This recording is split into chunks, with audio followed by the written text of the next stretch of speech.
of year, homeowners are finding this year's property tax assessments in their mailboxes. Got mine the other day. So you do have options, though, if you think your home has been assessed and taxed at a value more than it's worth. KLTV7's Alex Weister has more from a property tax consultant whose expertise has been lowering homeowners' tax bills.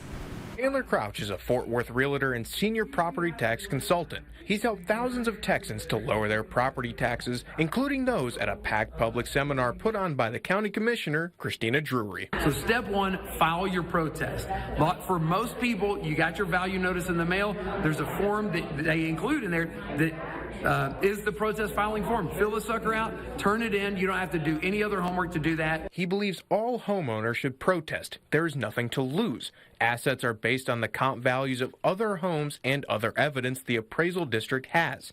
Crouch says bringing your own comps and evidence to support your argument is important. Electrical, foundation, roof issues, gather that information.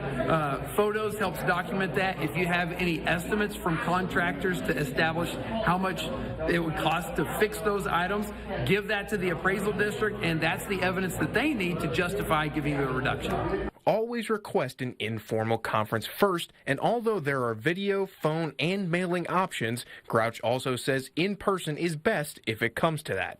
Above all else, kindness to the people handling your assessment goes a long way. The first thing I would recommend is be nice to them. Try to make friends. Go in and just realize they've probably been talking with disgruntled people all day. When you go in person, you create that human connection. You're nice to them. Say, hey, look, y'all got a hard job. And it's probably a pretty accurate process, even if you don't fully believe it, but not from my house. Alex Weister, KTRE East Texas News 9.